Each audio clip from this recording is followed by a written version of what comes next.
ये कहानी है एक ऐसी रानी की जिसके कदमों तले सोने की जमीन थी और दिल में अंधेरे का भेद। आइए सुनते हैं राजमहल की एक रहस्यमयी कहानी, रानी का रहस्य। बहुत समय पहले की बात है। एक छोटे से गांव में एक अद्भुत राजा और उसकी बुद्धिमान रानी रहते थे। यह गांव नदियों और पहाड़ों के बीच बसा हुआ था और इसकी खुशहाली का मुख्य कारण राजा विक्रम सिंह और रानी दीपिका थे। राजा विक्रम सिंह एक बहादुर और न्यायप्रिय शासक थे, जबकि रानी दीपिका अपनी दयालुता और बुद्धिमत्ता के लिए प्रसिद्ध थी। राजा और रानी का संबंध बहुत गहरा था। उनकी जोड़ी आदर्श मानी जाती थी, लेकिन रानी दीपिका में कुछ ऐसा था जिसे कोई भी नहीं जानता था।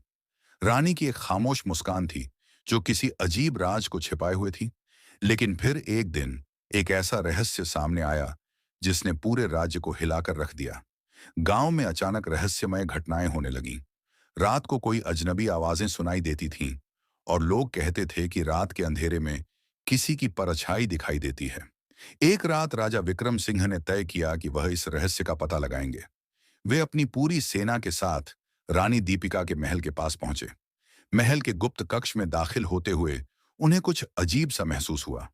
वहां एक पुराना तंत्र मंत्र का किताब पड़ी हुई थी जिसे रानी दीपिका ने कभी अपने कमरे में रखा था। राजा ने किताब खोलने की कोशिश की, लेकिन जैसे ही उन्होंने पन्ना पलटा, अचानक कमरे में एक तेज रोशनी हुई और सामने एक तंत्र मंत्र का चित्र उभरा। यह चित्र किसी पुराने दुष्ट साम्राज्य से जुड़ा हुआ था।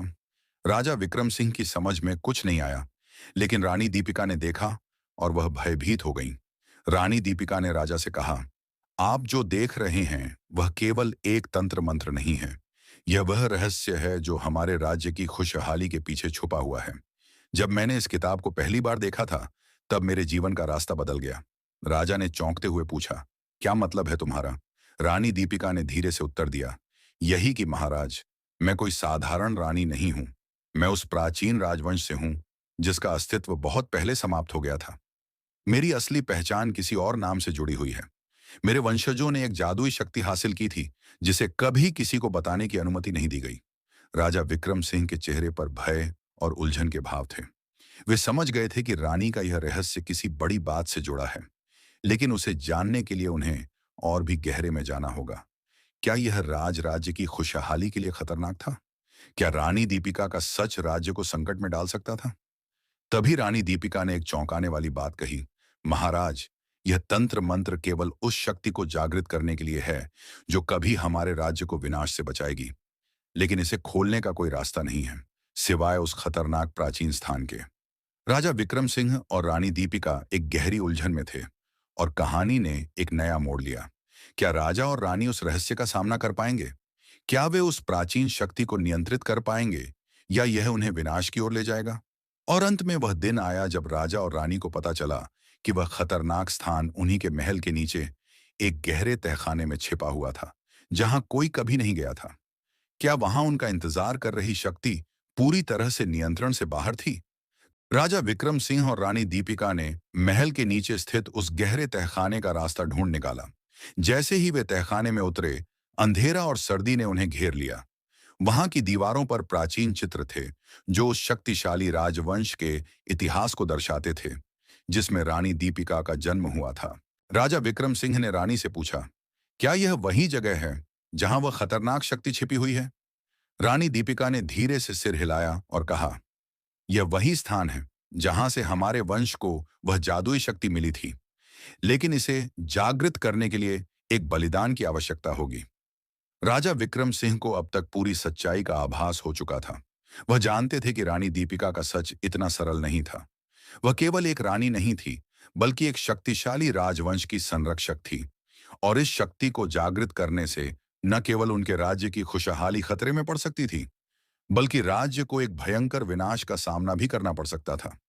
तभी रानी दीपिका ने एक पुराना तंत्र मंत्र पढ़ना शुरू किया और अचानक तहखाने की दीवारें हिलने लगीं। एक विशाल प्रकाश का चमत्कारिक उदय हुआ और वहां एक प्राचीन संदूक उभरा। रानी ने उस संदूक को खोला और भीतर से एक काले रत्न से भरा हुए डिब्बे को निकाला। यह वह शक्ति है, रानी दीपिका ने कहा। इसका उद्देश्य कभी किसी को इसका वास्तविक उपयोग सिखाना नहीं था, क्योंकि यह शक्ति अजेय और विनाशकारी हो सकती है। अगर इस शक्ति को सही तरीके से नहीं संभाला गया तो यह सब कुछ नष्ट कर सकती है। राजा विक्रम सिंह के मन में उलझन बढ़ गई। वह यह नहीं चाहते थे कि इस शक्ति का गलत उपयोग हो, लेकिन रानी दीपिका ने कहा, हमारे राज्य की खुशहाली के पीछे यह शक्ति है, लेकिन इसे नियंत्रित करना केवल हमारे हाथ में है। अगर हम इसे सही दिशा में प्रयोग करें, तो यह हमारे राज्य को अजेय बना सकती है। राजा ने दृढ़ निश्चय करते हुए रानी से कहा, हम इस शक्ति का उपयोग नहीं करेंगे। हमें अपनी खुशहाली, अपनी मेहनत और न्याय पर निर्भर रखनी चाहिए। हम इसे सुरक्षित रखेंगे, लेकिन किसी भी स्थिति में इसे बाहर नहीं आने देंगे।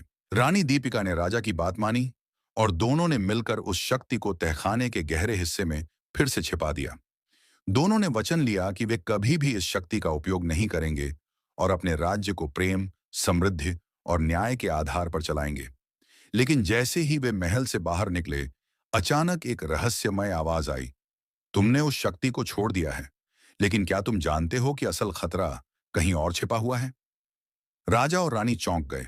यह आवाज कहां से आई थी?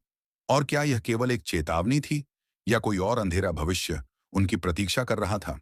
रहस्यमयी आवाज सुनकर राजा विक्रम सिंह और रानी दीपिका ठिठक गए। कुछ क्षण के लिए महल के तहखाने की दीवारें फिर से गूंज उठीं, लेकिन रानी दीपिका ने आंखें बंद कर तंत्र मंत्र से उस आवाज को शांत कर दिया। उन्होंने राजा से कहा, महाराज, यह आवाज हमारे पूर्वजों की चेतावनी थी कि शक्ति को भूल मत जाना, लेकिन उस पर निर्भर मत होना। अब यह अध्याय यहीं समाप्त होता है। राजा ने रानी का हाथ थामा और कहा, हमारा राज्य हमारी मेहनत और लोगों के प्रेम से चलेगा, किसी रहस्यमयी शक्ति से नहीं। दोनों ने उस तहखाने को हमेशा के लिए बंद करवा दिया और एक नई शुरुआत की। गांव में रहस्यमयी घटनाएं बंद हो गईं। राजा और रानी ने अपने राज्य को न्याय, प्रेम और समृद्धि से सजाया और लोगों के दिलों में हमेशा के लिए अमर हो गए। इस तरह रानी का रहस्य हमेशा के लिए वहीं दफन हो गया और राज्य ने सच्चे सुख शांति का राज देखा। क्या आप भी मानते हैं कि कभी-कभी कुछ राज दफन ही रहने चाहिए? अपनी राय हमें जरूर बताएं और कहानी को दोस्तों तक पहुंचाएं।